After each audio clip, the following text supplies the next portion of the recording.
If you want to hit an object as hard as humanly possible, conventional sports wisdom tells us there's one non-negotiable golden rule. Right, you have to turn your body completely sideways. Exactly. I mean, you see it in baseball when a batter steps into the box. You see it in golf as the player addresses the tee. Yeah, or tennis. Right, tennis too. The logic just appears completely bulletproof.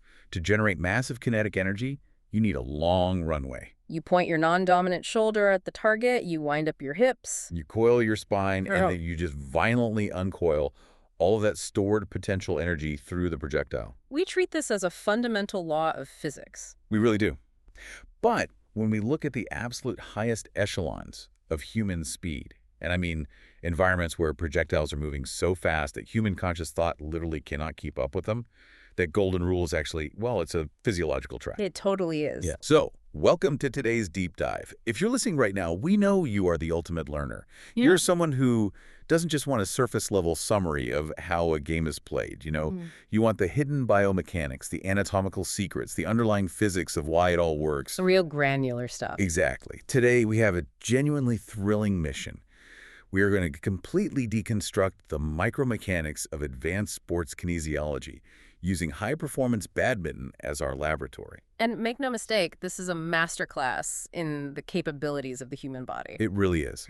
We're going to explore exactly how elite athletes manipulate, microscopic increments of space, how they exploit fractions of milliseconds, and how they weaponize their own anatomy to generate just terrifying speed. And the beauty of the analytical models we're diving into today is that they expose a massive fundamental illusion about how we perceive our own movement. Yeah, this discussion goes way beyond racket sports. Oh, absolutely. It's a profound window into human neurology and biomechanics. We're going to look at the staggering disconnect between what a physical movement actually feels like to you, the person executing it, and the objective, high-speed reality of what your skeleton and musculature are doing at the exact millisecond of impact. Because our brains routinely edit our memories, right? You do, consistently. The brain edits high-speed scenarios to prioritize feelings of safety and comfort over temporal accuracy. Wow. Yeah.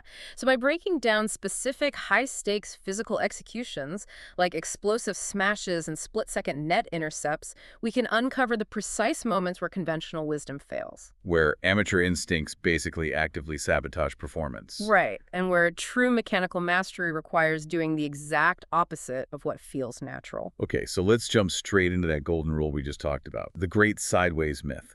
Because breaking down the mechanics of a truly lethal jump smash reveals a massive misunderstanding of how the body actually transfers power, doesn't it?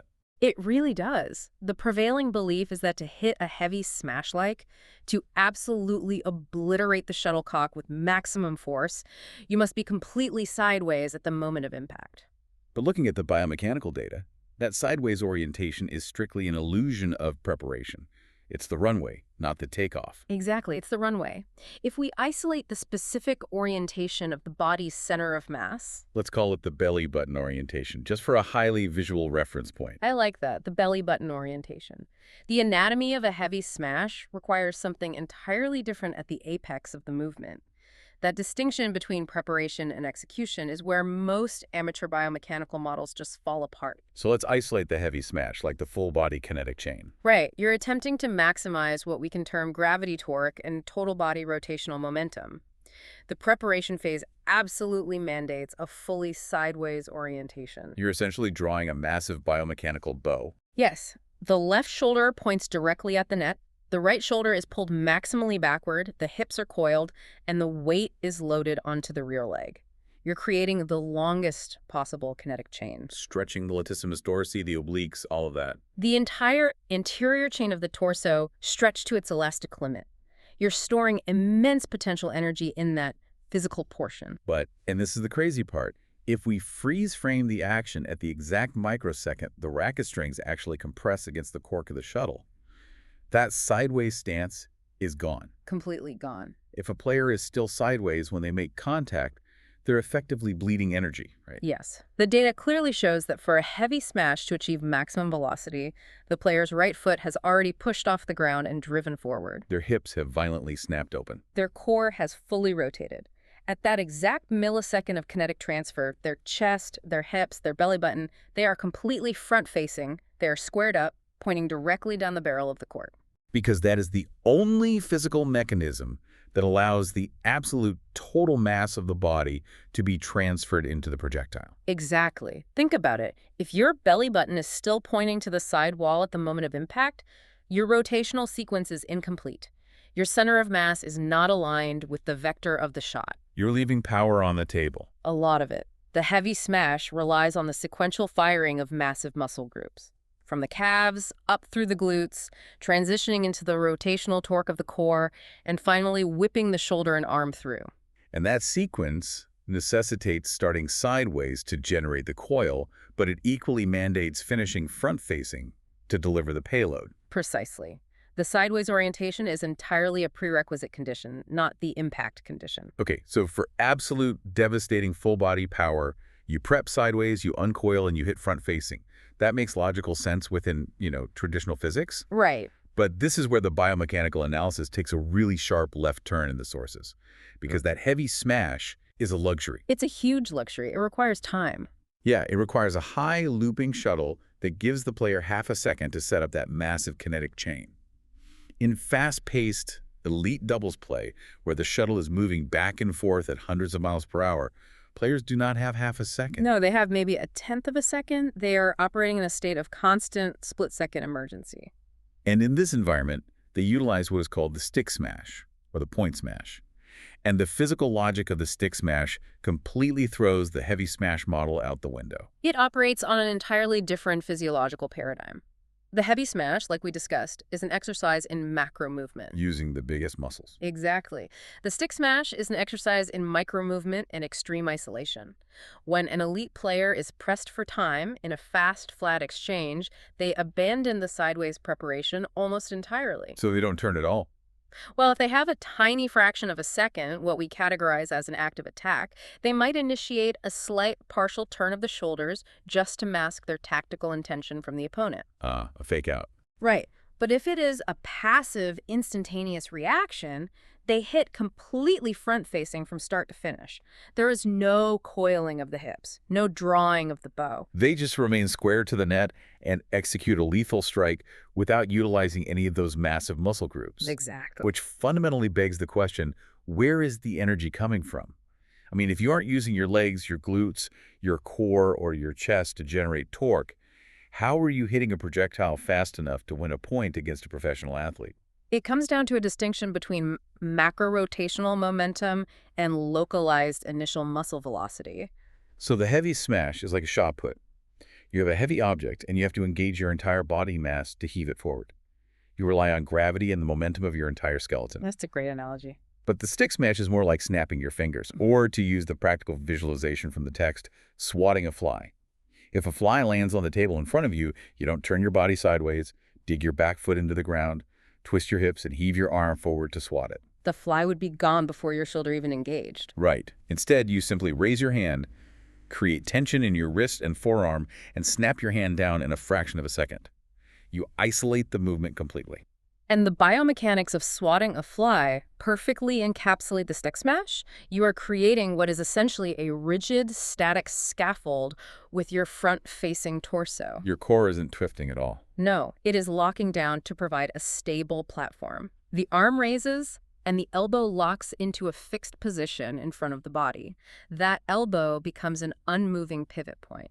And from there, the power generation is completely localized to the muscles below the elbow. Exactly. We're talking about explosive forearm pronation. That's the rapid inward rotation of the forearm, combined with the instantaneous, violent contraction of the finger flexors, gripping the racket handle at the very last microsecond. So the speed doesn't come from massive weight transfer. Not at all. It comes from extreme, localized rotational acceleration. You're utilizing a very short, highly optimized kinetic chain that fires instantaneously. And the strategic mathematics behind this are absolutely brutal. When we talk about the difference between turning sideways for a heavy smash and staying front-facing for a stick smash, we are talking about a time differential of maybe 0.2 to 0.3 seconds. Which doesn't sound like much. Right, in normal human experience, 0.2 seconds is nothing. It's literally the blink of an eye. But in the context of high-speed spatial geometry, 0.2 seconds is an eternity. It's the absolute difference between dictating the play and losing the point. Let's quantify that 0.2 seconds. A smashed shuttlecock at the professional level can easily travel at speeds exceeding 100 meters per second immediately off the racket. Oh, wow. Yeah.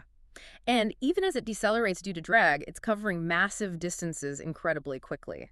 If a player attempts to force a full sideways body rotation when they only have the temporal window for a front-facing stick smash, two catastrophic things happen. The first being the shuttle drops. Exactly. First, in that 0.2 seconds, the shuttle has physically traveled past their optimal high contact point and is now dropping toward the floor. Second, because the shuttle is moving past them while they're busy twisting their torso, the shuttle actually ends up physically behind their center of mass. So they are now trying to hit a dropping projectile that is behind their own body. That's a nightmare scenario. It is. But by abandoning the sideways turn and hitting completely front-facing, they bypass that 0.2-second temporal tax entirely. They initiate the strike instantly. Right. This means they intercept the shuttle much earlier in its flight path, which translates to a significantly higher physical contact point in the air. And a higher contact point means a steeper, sharper, more unreturnable angle of attack over the net. They are willingly trading the absolute overwhelming physical weight of a heavy smash for extreme temporal efficiency and a vastly superior spatial angle. It's a highly calculated biomechanical trade-off. It is the ultimate expression of efficiency over brute force. Because the front-facing stick smash ensures the player never surrenders the temporal advantage. Right. They stay perfectly balanced, they don't commit their center of gravity to a massive sweeping movement, and they recover instantly. Okay, all of this presents a flawless, highly optimized physical model for elite play. Hitting front-facing is faster, it preserves court position, it maximizes the hitting angle, and conserves energy. It's just mathematically and temporally superior. Unquestionably. But this brings us to an enormous, glaring contradiction when we look at the reality of amateur and developing athletes. Because if hitting front-facing is this brilliant, universally superior method in fast exchanges, why does it feel so profoundly awful to anyone who isn't a seasoned professional? It really does feel awful for them. If you ask an amateur player to stand square to the net and hit a fast-paced shot, they will universally report that it feels awkward, weak, uncoordinated, and frequently very painful. Why does the amateur body scream that turning sideways is the only acceptable way to hit a powerful shot? Well, we have to move away from looking at this purely as a failure of technique and start looking at it as a deeply ingrained biological rescue mechanism. The amateur player's tactile feedback is completely valid. So they aren't just complaining? No, not at all. When they say hitting front-facing hurts and hitting sideways feels powerful and safe, their nervous system is accurately reporting the mechanical stress on their joints. The amateur instinct to turn sideways in an emergency is not an error. It is the body's autonomous attempt to protect its own structural integrity from severe damage. Specifically regarding the glenohumeral joint of the shoulder, let's really drill down into the anatomy of this threat. What exactly is the body rescuing itself from here? Okay, so if an amateur is caught in a fast rally, their footwork is inherently going to be less efficient than a professional's. Sure. They're going to react a fraction of a second later. Their first step will be slower. They won't cover the court as fast. Right. And because of this temporal deficit, the shuttle inevitably gets behind them. It passes that ideal, comfortable hitting zone in front of their body. Now, if we force that amateur to remain completely front-facing, square to the net, and ask them to reach back and forcefully strike a projectile that has already passed behind the plane of their head, the mechanical stress on that shoulder joint must be catastrophic. it's the exact definition of a compromised mechanical position. The glenohumeral joint is a ball-and-socket joint designed for incredible mobility, which inherently makes it highly unstable. It relies entirely on the musculature of the rotator cuff and surrounding ligaments to keep the head of the humerus securely seated in the very shallow glenoid cavity. So when a player stands completely front-facing and is forced to reach backward to strike a shuttle behind them, they are forcing the arm into extreme horizontal abduction and external rotation. Yes. They are pushing the humerus backward past the coronal plane of the body. They're essentially cranking their own arm backward beyond its safe anatomical limit, right into a position of extreme vulnerability. Precisely. And in this overextended position, the muscles of the chest and the anterior deltoid are stretched to their absolute maximum limit, meaning they have zero contractile leverage to generate forward power. You've completely lost your kinetic power space. Worse, As you attempt to violently accelerate the racket forward from this overstretched position, the head of the humerus grinds against a labrum. Ouch. Yeah, and the tendons of the rotator cuff can become impinged against the acromion process. It results in acute shoulder pain, micro-tearing of the tendons, and a completely anemic floating shot. Because the body's nociceptors, the pain receptors, are firing wildly, right? Exactly. They force the nervous system to actively inhibit the muscle contraction to prevent a complete dislocation or tear. So the amateur tries to hit front-facing when they're late. Their shoulder joint hits its absolute physiological limit. They feel an intense, sharp pain, and the shot goes nowhere. The body logs that data instantly and says, "We are never doing that again." So how does turning sideways fix this catastrophic spatial problem? Because the amateur hasn't magically gotten faster. They are still late to the shuttle. The shuttle is still in the same physical space over the court, but somehow turning their body sideways instantly resolves the pain and restores their power. This has to be a geometric trick. It is entirely a geometric trick, and we can map it out as the 30-centimeter hack. The 30-centimeter hack. Yes. It is a spontaneous manipulation of the body's own spatial footprint to compensate for poor footwork. Let's look at the dimensions of the human torso. For an average adult, the distance from the anterior aspect of the left shoulder straight across the chest to the anterior aspect of the right shoulder is roughly 40 to 50 centimeters. Okay, I want everyone listening to build this physical model in their mind right now. You are standing square. Your shoulders are parallel to the net. Now you rotate your torso 90 degrees, so you are standing completely sideways. Your left shoulder is now pointing directly at the net. Right. And because your torso is 40 to 50 centimeters wide, as you make that 90-degree pivot, your right shoulder doesn't just rotate. It travels backward in physical space. It arcs backward away from the net. You have effectively relocated your right shoulder joint about 30 to 40 centimeters deeper into the backcourt simply by turning your spine. And that 30-centimeter backward relocation is the biological rescue. Think about the shuttle that was previously causing so much trouble. When the player was front-facing, that shuttle had passed them. It was stuck 15 centimeters behind the plane of their head, forcing that dangerous overextension. But the moment the player pivots 90 degrees and relocates their right shoulder 30 centimeters backward, what happens to the relative position of the shuttle? The shuttle hasn't moved, but the shoulder has moved behind the shuttle.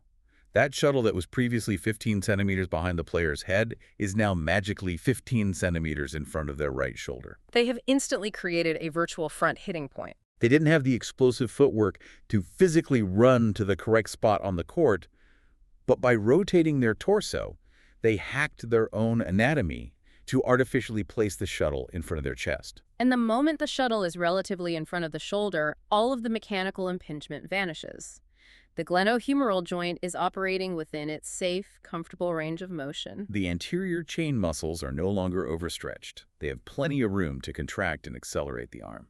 The player can take a massive, comfortable swing, generate significant power, and hit a solid shot without feeling any pain or grinding in the joint. This tactile experience of comfort, safety, and restored power is so overwhelmingly positive that it deeply reinforces the amateur's belief that a sideways stance is an absolute prerequisite for every single shot.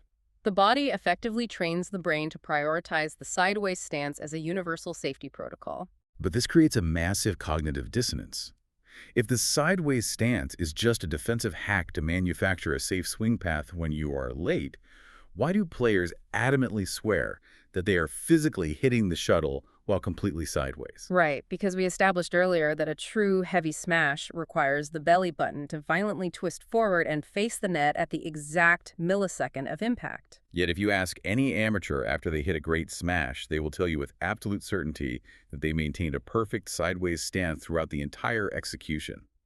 How can their physical memory be that fundamentally wrong? We're looking at a highly documented neurological phenomenon, which we can conceptualize as the time-lapse illusion. Time-lapse illusion. Yeah, the brain is an incredibly powerful narrative editor. It does not record high-speed physical events like a continuous objective video camera. It takes snapshots of sensory input and constructs a narrative that feels cohesive and, most importantly, psychologically reassuring. So the timeline of a high-speed strike involves drastically different sensory experiences compressed into a fraction of a second. Exactly. So let's separate that timeline. First, you have the preparation phase. This phase actually takes a relatively long time, maybe 4 or 5 tenths of a second. The player recognizes the high shuttle, they deliberately turn their body completely sideways, they raise their racket, and they track the target. And during this entire half second, their body feels incredibly balanced, their shoulder feels protected, and they feel a deep sense of muscular control and intention. The sensory feedback here is dominant, prolonged, and highly positive. The preparation phase lays down a very strong, very clear neurological anagram. But then we transition to the execution phase. The violent uncoiling, the forward twist of the core, the explosive snap of the arm, and the actual impact with the shuttle. And this entire execution phase happens in literally a few milliseconds. Right. It is chaotic. The micro movements of the torso twisting forward are entirely involuntary, and the impact itself is over before conscious thought can register it. The sensory data from the execution phase is a blurry, high-velocity mess. So the brain essentially looks at this timeline, takes the strong, comfortable half-second memory of being perfectly sideways during preparation, and simply copy-pastes it over the messy, chaotic, millisecond reality of twisting forward during the hit. The brain literally edits out the forward rotation. It blends the timeline together so the player perceives the entire event as one continuous, static, sideways action. They think, I felt incredibly stable and powerful when I set up sideways, therefore I must have remained sideways when I hit that perfect shot. The subjective experience of the preparation completely overwrites the objective reality of the execution. Which is wild. It is. And this time-lapse illusion is exactly why correcting biomechanical flaws in developing athletes is so phenomenally difficult. You aren't just giving them a new physical instruction, you are actively fighting against their brain's altered perception of reality. When you tell a player they are twisting forward, their brain is telling them you were wrong. Their tactile memory of comfort and safety masks the mechanical reality. This leaves us in a seemingly impossible biomechanical trap. We have thoroughly established the dilemma. Right. Turning your body sideways is fantastic because it utilizes the 30-centimeter hack to protect your shoulder joint from severe injury. It manufactures a comfortable swing path when you are late. And the brain loves the feeling of stability. But in an elite high-speed game, turning sideways is a death sentence. It takes 0.3 seconds too long, it allows the shuttle to drop too low, and you lose the point. You can't turn sideways because it's too slow, but you can't stay front-facing. Because if you were even a fraction of a second late, it literally grinds your shoulder joint into dust. It feels like an unsolvable physics equation. You must choose between speed and physiological safety. It appears unsolvable until we look at the highest tier of athletic mastery. Elite biomechanics is often about finding the loophole in the physiological limits. Professional athletes have developed a master technique that shatters this contradiction. They've engineered a movement that extracts the explosive zero-delay speed of the front-facing stick smash, while simultaneously retaining the anatomical shoulder protection of the sideways stance. And this is where the biomechanical analysis gets incredibly advanced. For backcourt play, this master technique is called the intercept smash, or, more descriptively, sideways without rotation. When I first visualized this technique, it felt completely counterintuitive to everything I understand about generating athletic power. Because practically every sport teaches us that power comes from rotation. Right, a boxer turns their hips into a punch, a bettor twists their torso into a swing. You coil back, and you violently uncoil forward. But the intercept smash demands the absolute elimination of core rotation. It requires the torso to become completely rigid. It is the antithesis of the heavy smash, and that is precisely what makes it a master technique. Let's break down the sequencing of the intercept smash to understand how it solves the spatial paradox. Okay, so the player identifies a fast, flat shuttle pushing them into the backcourt. Their first action is to move and step perfectly sideways. They point their left shoulder at the net and pull their right shoulder deeply into the backcourt. They do this deliberately to instantly activate the 30-centimeter hack. They are preemptively moving their right shoulder backward in physical space to ensure the fast-moving shuttle remains safely in front of their chest, completely neutralizing the risk of overextending the glenohumeral joint. So they secure the safety protocol, they're sideways, the shuttle is in front of them, and their shoulder is protected. But here is the genius and arguably the most physically demanding part of the execution. What do? As they initiate the actual downward strike with the racket, they absolutely refuse to rotate their torso. They do not snap their hips forward. They do not allow their chest to turn toward the net. They lock their spinal column, fire their oblique muscles to prevent any twisting, and maintain a perfectly static sideways posture. Exactly. They execute a lethal smash utilizing only the localized rotation of their forearm and the explosive snap of their fingers. They isolate the kinetic chain entirely to the arm, deliberately amputating the torso and the lower body from the power generation sequence. I was trying to find a mechanical analogy for why freezing the core would be beneficial, and it comes down to the concept of a weapon platform. Think of an artillery cannon. Oh, I like that. Yeah, if you were engineering an artillery cannon to fire a heavy projectile with pinpoint accuracy and devastating muzzle velocity, the absolute last thing you want is for the base of that cannon to be wobbling, twisting, or shifting weight while it fires. You don't want the barrel mounted on a spinning swivel chair. Right. You want the base to be poured concrete. You want it perfectly rigid, anchored deep into the earth. Because any movement in the base introduces chaotic kinetic variables that destroy the efficiency and accuracy of the energy transfer. That is a phenomenal mechanical comparison. By intentionally locking the torso and refusing to rotate, the player transforms their body into that poured concrete base. Consider the chaotic variables introduced during a full-body heavy smash.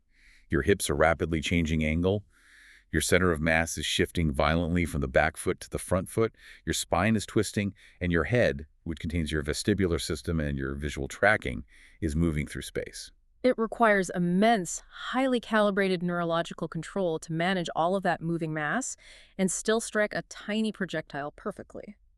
But in the intercept smash, by maintaining a rigid sideways posture, you eliminate every single one of those messy variables. The shoulder becomes a completely stabilized anchor point. The elbow locks into position in front of the chest, acting as an unmoving fulcrum, and the forearm and racket act as a highly calibrated, highly efficient lever system.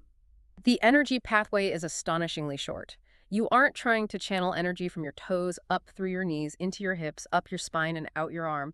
It's just a pure, isolated explosion right at the end of the limb. But this raises the obvious question of force generation. If they are locking their body and refusing to twist, how are they generating enough force to make it a smash? If you take away the massive torque of the core, doesn't it just become a weak, arm-only tap? This is where we examine the micromechanics of muscular elasticity. Massive power does not strictly require macro movement. Professional athletes achieve immense tension through what is termed a local bow draw. Even with the torso completely immobilized, they can create a highly coiled biological spring. They achieve this entirely through the isolation of the scapula, the shoulder blade. While keeping the spine and chest locked sideways, they aggressively squeeze their right shoulder blade backward, retracting it tightly toward the spine. They isolate the tension purely to the back muscles. Exactly. Retracting the scapula acts as a micro windup. It drastically stretches the pectoral muscles of the chest and the anterior deltoid without requiring the entire torso to twist. It creates a localized, high-tension elastic band across the front of the shoulder. And when the player releases that scapular tension, the shoulder snaps forward, triggering the explosive internal rotation of the arm, culminating in the violent pronation of the forearm and the clamping of the fingers. The resulting strike may lack the absolute crushing total weight of a heavy smash, but because the base is perfectly stable, the transfer of energy is incredibly efficient. It yields unparalleled control, a significantly faster snap, and a much steeper, sharper downward trajectory. And the tactical advantage of this rigid base is absolutely mind-blowing when you consider the speed of professional rallies. We can call it the zero delay state. Zero delay, yes. Because the player didn't twist their hips forward, and because they didn't throw their body weight over their front knee, they haven't committed their center of gravity. The moment the racket strikes the shuttle, the player is still standing in perfect, balanced, sideways, static equilibrium. They haven't compromised their posture. Which means the recovery time is literally zero. There is no physical untangling required. A player executing a full-body heavy smash must absorb their own forward momentum, stabilize their landing, untwist their spine, and reestablish a balanced base before they can move again. A player utilizing the rigid intercept smash bypasses all of that. They strike, they land perfectly balanced, and they can instantaneously jump back up to strike a second intercept smash. And a third, they can sustain a relentless, high-altitude, high-speed barrage that a rotation-dependent player simply cannot biologically match because the rotation player is losing critical fractions of a second recovering their balance after every single shot. It is the pinnacle of biomechanical efficiency. However, The analysis provides one incredibly strict, non-negotiable warning regarding this sideways without rotation master technique. There is a massive catch. It's a brilliant solution, but if you miscalculate the geometry, it has a brutal and immediate physical consequence. It comes with an absolute failure state. The physical bottom line is incredibly unforgiving. The rigid intercept smash is only viable, and more importantly, is only physiologically safe under one strict spatial condition. The shuttlecock must remain unequivocally in front of the player's shoulder plane. Let's define the shoulder plane to be perfectly clear for everyone listening. Imagine a straight line drawn directly across your chest, connecting your left shoulder joint to your right shoulder joint. That is the plane. Correct. As long as the projectile remains physically in the space in front of that imaginary line, the player can safely lock their torso, retract the scapula, and fire the arm like a cannon. The shoulder joint is operating within a safe, forward-pressing geometry. But if the opponent executes a brilliant defensive clear, or if the player misjudges the speed of the shuttle and the projectile slips even a few centimeters behind that shoulder plane, The player must immediately and completely abandon the rigid intercept technique. yes, because if the shuttle is behind that plane and you obstinately refuse to unlock your torso, if you try to keep your chest perfectly sideways and reach backward to snap at that shuttle, You trigger a catastrophic mechanical failure.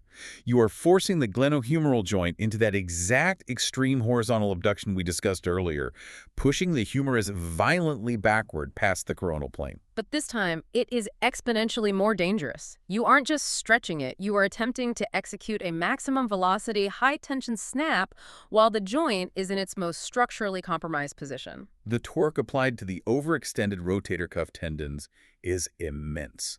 It is a textbook mechanism for acute labral tears, severe impingement, and catastrophic rotator cuff failure. The mandate is absolute. If the shuttle breaches the shoulder plane and gets behind you, you have lost the right to use the rigid base. You must unlock your core, completely rotate your torso, and utilize a full-body twisting motion to bail yourself out. The cannon base must remain rigid only as long as the target is strictly in front of the barrel. Perfectly said. That perfectly encapsulates the backcourt biomechanical puzzle. In the deep court, keeping the right side of the body pulled back, maintaining that sideways stance, is the biological secret to freeing up the shoulder joint and manufacturing swinging space, while selectively locking the core provides the explosive speed and zero-delay recovery.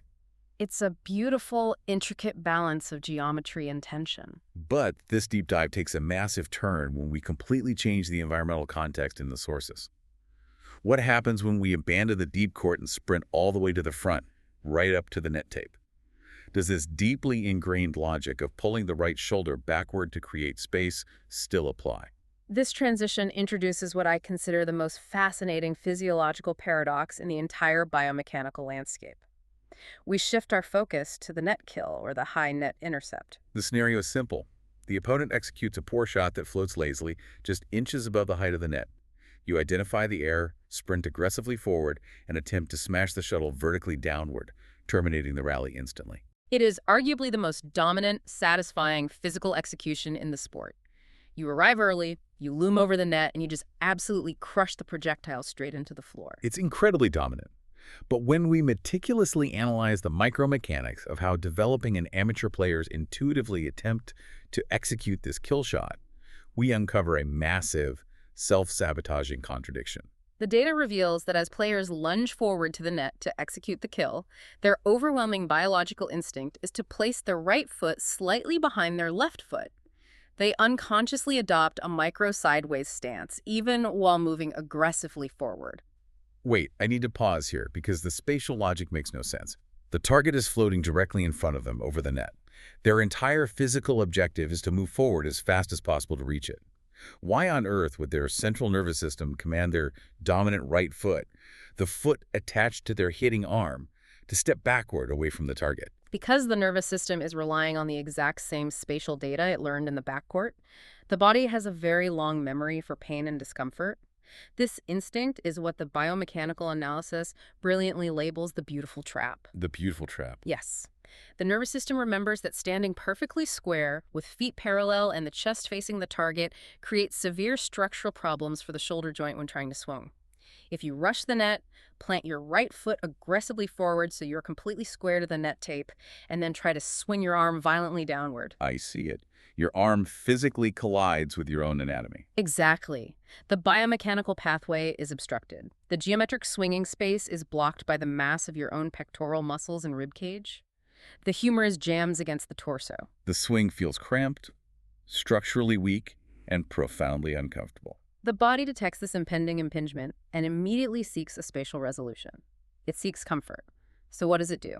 It triggers the 30-centimeter hack. It intuitively commands the right foot to step slightly backward. No. And the instant that right foot steps back, the right hip opens, and the right shoulder drops backward with it. The hack returns, and the physiological relief must be instantaneous.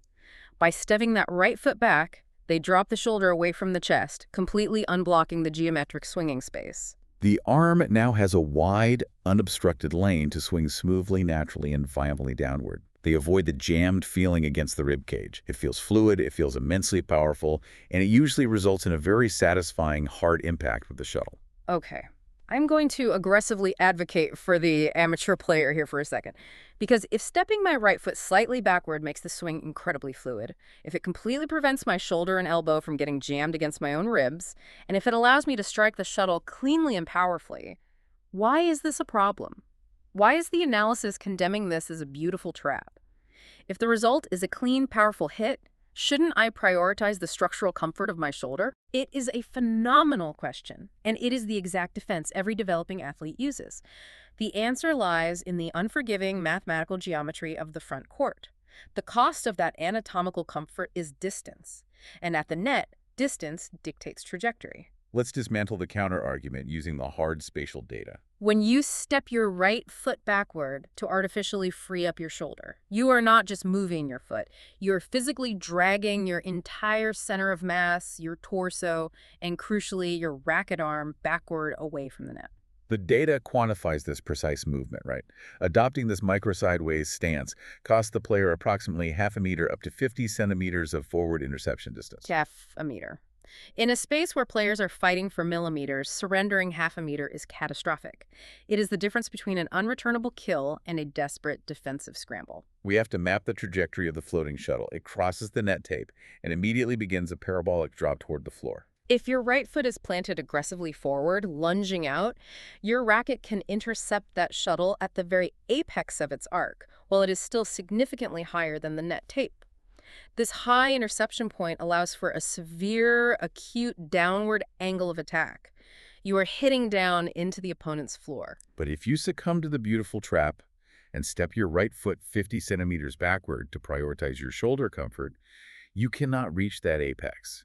You must wait for the shuttle to travel that extra half meter toward your body. And gravity doesn't pause. As the shuttle travels that extra 50 centimeters forward, it is continuously dropping lower. Exactly.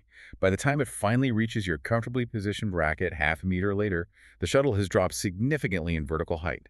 It has likely dropped below the top of the net tape. The spatial geometry has fundamentally changed. What could have been a terrifying 45-degree downward kill shot is now physically impossible. Because if you try to strike it forcefully downward from that low position, you will smash the shuttle directly into the net mesh. You are forced to alter your racket angle and execute a flat push or a soft upward lift. You have taken a guaranteed offensive kill and downgraded it into a neutral or even defensive shot entirely because you prioritize the comfort of your shoulder joint over reaching the target early. That is a brutal mathematical trade-off. You are literally trading lethality for anatomical comfort.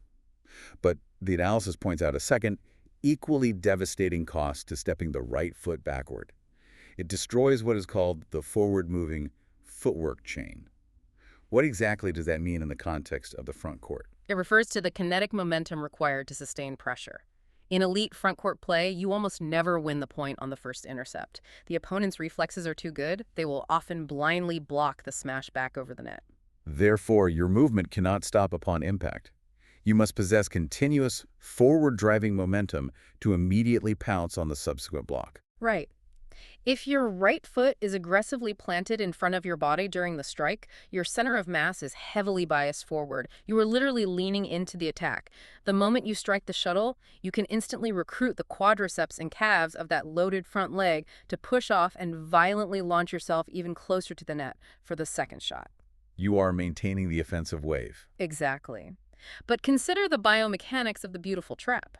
If you intentionally step your right foot backward to hit the shot, where is your center of mass? Your weight has shifted onto your back foot. Yeah. Your torso is physically leaning backward, pulling away from the net to create that swinging space. And if you execute the kill and the opponent miraculously blocks it back, you are biologically trapped. Your weight is moving in the wrong direction. You are physically incapable of pushing forward to chain a second attack because you have severed your own kinetic momentum. You have to first shift your weight forward again, which takes precious fractions of a second, and by then the shuttle is hit the floor. So we have arrived at the ultimate agonizing physics puzzle of the front court.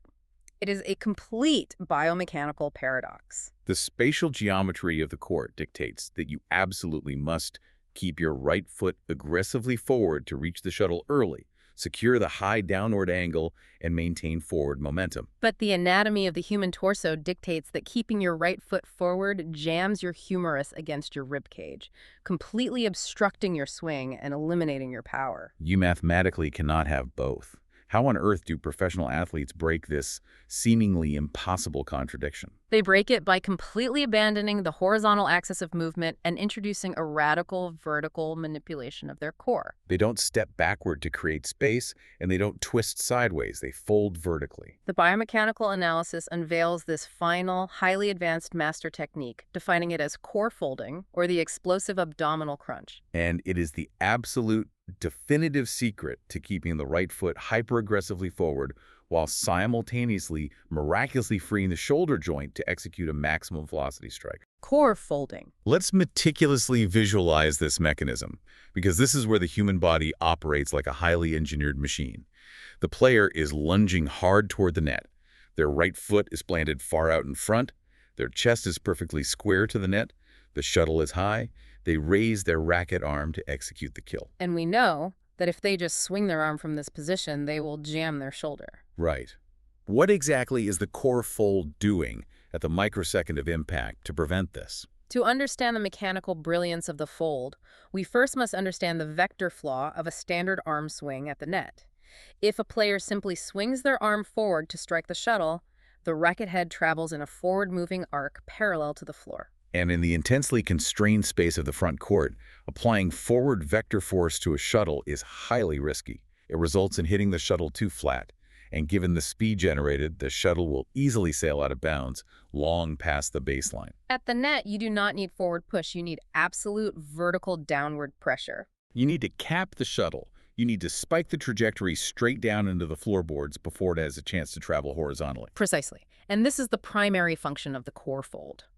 At the exact millisecond of racket impact, the player does not just swing their arm, they violently and explosively contract their rectus abdominis, their abdominal muscles. They pull their belly button sharply inward, executing a violent crunch of the torso. This explosive core contraction causes the entire upper body, the rib cage, the sternum, and the shoulders, to instantly drop roughly 10 centimeters vertically. The entire upper chassis of the body drops 10 centimeters straight down. Straight down. And because the arm is physically anchored to the shoulder joint, the racket head is also yanked violently and inextricably downward.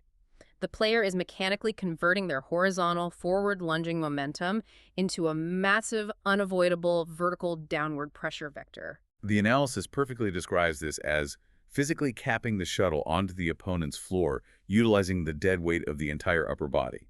You are not relying on the localized muscles of the arm to swing. You are effectively dropping a 40-pound boulder, your torso, directly onto the shuttle. That is a staggering visualization, dropping the boulder of the torso to cap the shuttle. But as I was processing this mechanic, I immediately hit a fundamental physics problem regarding momentum. If you are already lunging forward at high speed toward the net, and you suddenly and violently throw your upper body weight forward and down into a crunch, simple inertia dictates that you should completely lose your balance, pitch forward, and violently crash headfirst into the net mesh. Which, aside from being dangerous, is an immediate fault in the game. Right. How does the player not fall over? You would absolutely expect them to topple forward. But this is where the biomechanics of the human body demonstrate an incredibly sophisticated autonomic balancing mechanism. I was conceptualizing this like an emergency braking system or a built-in biomechanical seatbelt. When you are driving a car at 60 miles per hour and you absolutely slam on the brakes, your upper body maintaining its inertia, is violently thrown forward toward the windshield. But what stops you from going through the glass? The seatbelt. The seatbelt engages across your waist and physically anchors your pelvis back against the seat. It provides an opposing force. That is an exceptionally accurate mechanical comparison.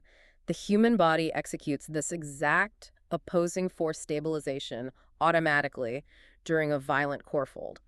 According to Newton's third law of motion, for every action, there is an equal and opposite reaction. As the intense contraction of the abdominal muscles forcefully pulls the heavy mass of the upper body forward and down, the body's center of mass is suddenly pushed dangerously far forward over the front knee. To instantly stabilize the system and prevent a catastrophic forward fall, the posterior chain engages. The glutes, the hamstrings, and the pelvis naturally and involuntarily pull sharply backward. A massive, instantaneous reverse force. Exactly. It is a highly calibrated pelvic counterbalance, and this reverse force of the hips violently pulling backward acts as the ultimate physical shock absorber. It instantaneously breaks the forward momentum of the arm and the shoulder. It creates a dead stop the fraction of a second after impact, perfectly arresting the player's forward inertia and ensuring that neither their racket nor their body ever breaches the plane of the net. It is an extraordinary sequence of violent, maximum velocity explosion of downward power, immediately followed by an absolute rock-solid dead stop. Okay, so the core fold brilliantly provides the massive downward vector to cap the shuttle, and the pelvic reverse force provides the perfect seatbelt braking mechanism to keep you out of the net. But we still haven't addressed the fundamental paradox. Right, the shoulder. How does crunching your abdominal muscles solve the jammed shoulder problem? We meticulously established that keeping your right foot forward biologically blocks the swing because the arm hits the chest. How does folding your torso physically unjam the shoulder joint? This is the crescendo of the entire biomechanical analysis, where every concept we've discussed aligns perfectly. It is entirely about manipulating the microgeometry of the skeletal structure in real time. Let's freeze the physical sequence one final time. The player has their right foot lunged aggressively forward. Their chest is perfectly squared to the net. Their arm is raised high to strike. We know this specific anatomical posture jams the glenohumeral joint. But watch the micro-movements of the skeletal frame when they execute the violent core fold. They crunch their torso downward. Yes, but the analysis is highly specific here. It is not just a uniform straight downward crunch. The player folds the core downward and slightly asymmetrically sideways. Specifically, the racket side of the chest, the right side, drops slightly lower and deeper than the left. The physical act of folding the chest downward and slightly ancoraly alters the angle of the clavicle and the scapula. It physically pushes the right shoulder joint slightly forward and drops it down. It is dynamically altering the shape of the upper torso. Exactly. You are literally reshaping the skeletal architecture of your chest. And that microscopic skeletal manipulation, just pushing the shoulder joint a few inches forward and down through the mechanical leverage of the abdominal crunch, completely clears the obstruction. It artificially opens up that critical geometric swinging space in front of the chest. It carves out a pocket of empty spatial volume for the arm and elbow to swing cleanly through, unimpeded by the rib cage. Oh, that is absolutely brilliant. So you do not need to surrender half a meter of court space by stepping your foot backward to make room for the swing. You use your abdominal muscles to physically reshape the topography of your own chest to manufacture the room for the swing. You manipulate your own anatomical architecture in real time to solve a spatial geometry problem. It is a stunning, elegant mechanical solution. By utilizing the core fold, the professional player gets to keep their right foot hyper-aggressively planted in the front court. They secure the absolute highest, furthest possible interception point. They maintain their forward-driving kinetic momentum to chain the next attack. And yet, simultaneously, the core fold provides the exact same anatomical shoulder clearance and comfortable swinging space as the amateur who stepped backward. They have completely shattered the paradox. They achieve absolute lethality and absolute anatomical efficiencies simultaneously. It is genuinely like discovering a glitch in the physics engine of reality. It is so mathematically and physiologically elegant. Okay, let's step back and absorb the incredible, comprehensive journey we've just been on. We have traversed from the deepest corners of the backcourt all the way to the net tape. We have meticulously observed how our human biology, our nervous system, intuitively attempts to protect our vulnerable joints by altering our spatial orientation. We saw the amateur naturally turning completely sideways to save their glenohumeral joint from overextension, and we saw them instinctively stepping backward at the net to find structural comfort. The body is highly intelligent.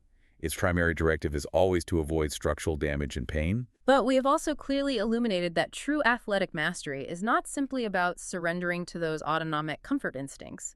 True mastery involves engineering higher order, highly disciplined mechanical techniques like creating the perfectly rigid, unmoving concrete base of the intercept smash in the backcourt, or utilizing the violent architectural manipulation of the core fold at the net. These master techniques allow elite athletes to completely protect their structural integrity while simultaneously maximizing their temporal speed, their spatial reach, and their absolute kinetic efficiency. And for you listening, whether you are a sports kinesiologist, a professional athlete, or just someone fascinated by human performance, this deep dive represents something vastly larger than the specific mechanics of badminton. It is a profound analytical look into that massive gap we discussed at the very beginning. The gap between our subjective psychological perceptions of power and the objective mechanical reality of power. Our brains are hardwired to perceive maximum power as requiring massive, sweeping, full-body movements.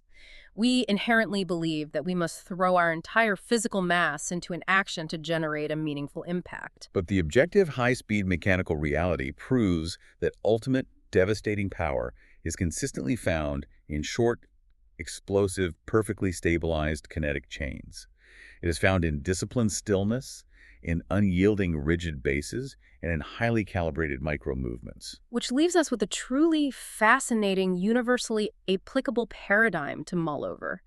Throughout this entire biomechanical deconstruction, the absolute recurring foundational theme was the weaponization of stability. We mathematically proved that creating a rigid, completely unmoving base with the massive torso actually allowed the smaller distal limbs, the forearm, the wrist, the fingers, to accelerate exponentially faster and deliver force with vastly more devastating accuracy. And the specific mechanical principle begs a much broader, profound question that applies far beyond the boundaries of a sports court. What's that? Well, in our everyday lives, when we are desperately attempting to generate a massive impact, whether we are trying to acquire a highly complex new skill, whether we are trying to manage a chaotic, multi-tiered project, or even if we are simply trying to communicate a difficult, nuanced idea to another human being, do we often fall into the trap of making the amateur's mistake? Do we instinctively add more movement? Do we introduce more complexity, more sweeping gestures, more frantic flailing, and more unnecessary effort, falsely believing that maximal exertion will naturally yield a maximal result? When in reality, the biomechanical truth suggests that the ultimate secret to explosive, undeniable, pinpoint effectiveness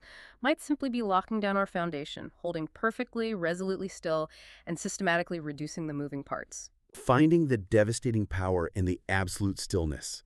I love that. It takes us right back to the core thesis of this entire exploration. Sometimes you have to stop being distracted by the messy, chaotic, sweeping surface movements, and you have to look deeply at the quiet, rigid, perfectly stabilized structures underneath to understand where the real, world-altering energy is actually flowing. Until next time, keep looking beneath the surface.